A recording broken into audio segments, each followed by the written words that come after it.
that's true. Naked Palpatine. Oh, you pick that one. Fresh out of the clone tank, nude Palpatine is my Well, that's the first thing I think of when you say Dark Empire Palpatine.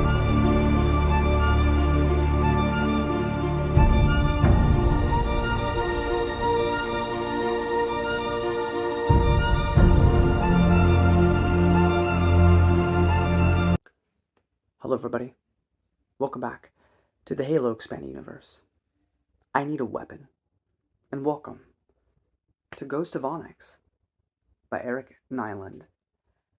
The best of the Bungie era novels. Out of all of them, this is the best one. The Fall of Reach was fine, so was First Strike, so was Contact Harvest. The Flood was also, it's okay. But here, I can actually say, for the first time, I mean, there's been a bunch of good short stories and stuff that I've read from Halo Evolutions that have been phenomenal, that have been great.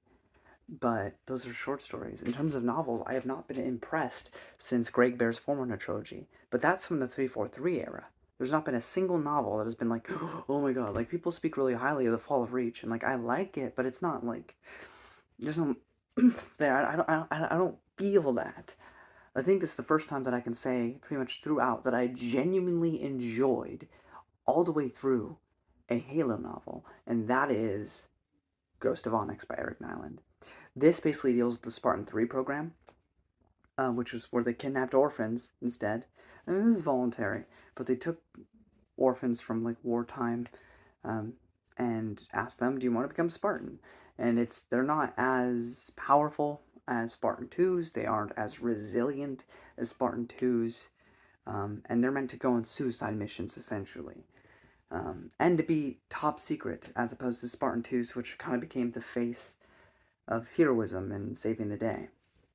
So their work often went unnoticed. We get introduced to a character named Kurt, who actually replaced Samuel for a time, till he had to fake his death in order to become the head trainer of these Spartans, which is all because of Colonel Ackerson. We get a lot here with Oni, and get to see a bit more of a gray, kind of more nuanced and interesting story here. This also is a way of showing us what all of these expanded universe characters are up to during the games.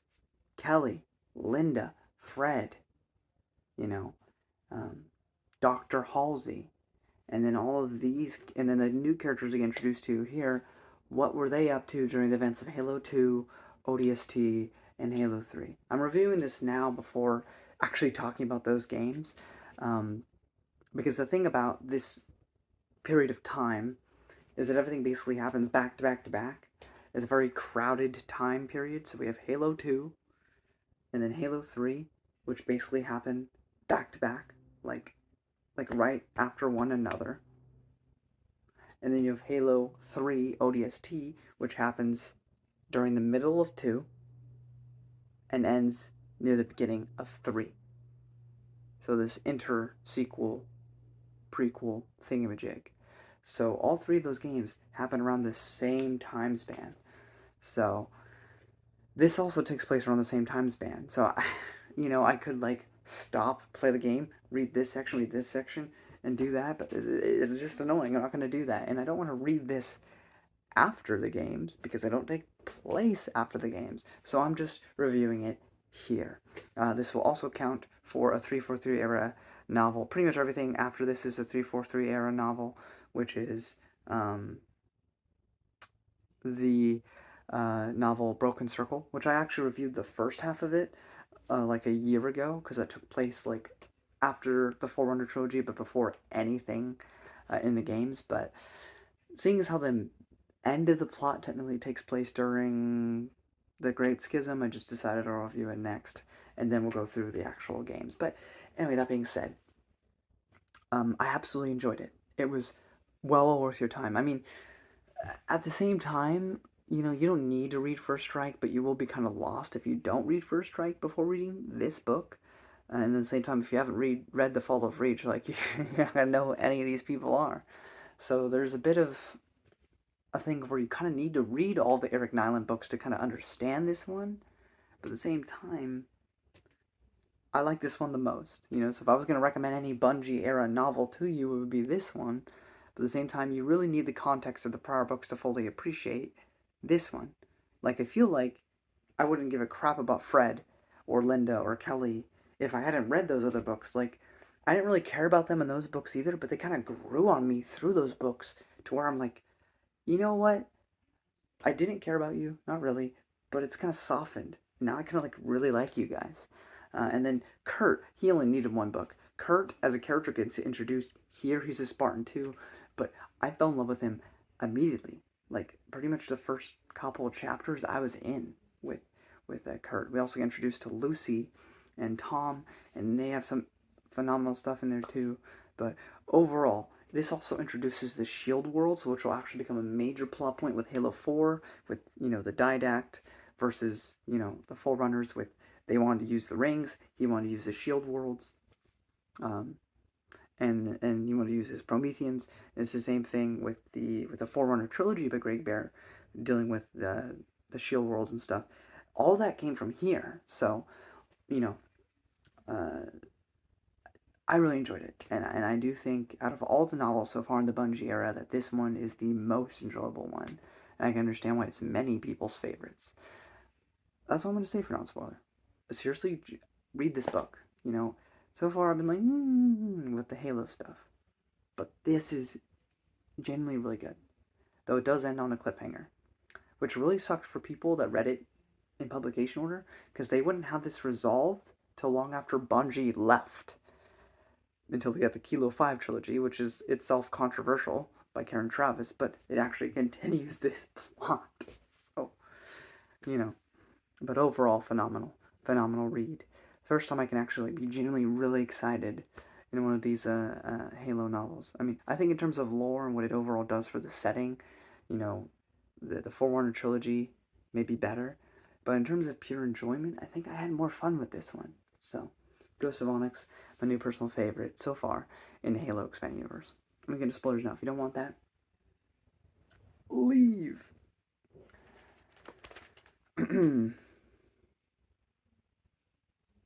So we learn that the Spartan 3s have extensive training with the Covenant weapons, you know, to use them and everything. Because the difference with the Spartan 3s, Spartan 2s were created to stop the insurrectionists. They just so happened to be the perfect thing to fight against the Covenant, because the Covenant showed up later on. But that wasn't why they were created.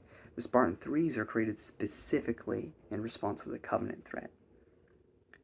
Tom and Lucy are the only survivors of their company.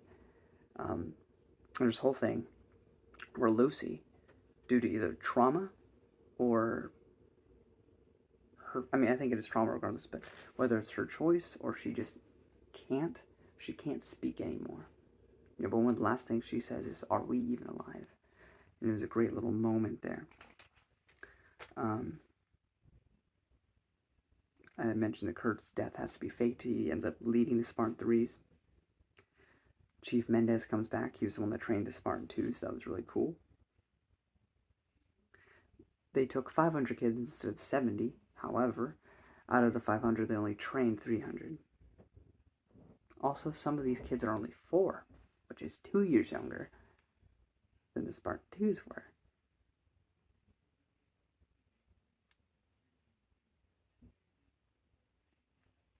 I really like Tom and Lucy. I just want to reiterate, I really like them. Kurt's men dying, and how it really starts to affect Kurt. You get to see that. And just everything with Oni and Ackerson, and this will become an important character down the line, but we learn about Parangovsky, who's this woman, like the head of Oni, and she'll become important later, but we get introduced to all that here. We also get to see a bit more of the grayness of Oni as opposed to what most of these books have done. 127 pages in, and we finally, by 127 pages, we are now after the events of First Strike. We get to see what Kelly and Halsey have been up to since First Strike. Also a slight contradiction, because up until this book, Halsey didn't know what Spartan 3s were. And unfortunately, I love Bungie. Their games are the best of the Halo games, but in terms of lore and caring about their expanded universe, Halo Reach. Even though this book definitely came out before Halo Reach. Everyone in that game that you are with, outside of George, is a Spartan 3. Not a Spartan 2. So, she's met them already. And there's really nothing I can do to fix that. It's just a blatant contradiction. You just kind of have to accept that because Bungie didn't care.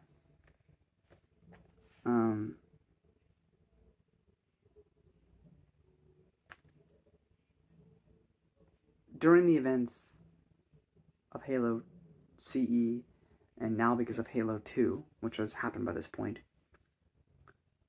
drones, like the ones that you fought in Halo CE that 343 was using, are attacking the Spartans on Onyx. Along with that, they're also attacking the Covenant, because at this point now, we've also had the Great Schism, which happens near the end of 2. And the Great Schism is where the Sangheili fight against the Jinaharli, or the elites, because now there's this conflict with the prophets and everything going on with that. So, but some are still loyal to the Covenant religious ideal, but not to the prophets or any of them because they've lied to them. So they go to this Forerunner place, Onyx, and they end up having to fight the humans there. But also fight drones because they're attacking everyone. And the Onyx itself is a ancient shield world.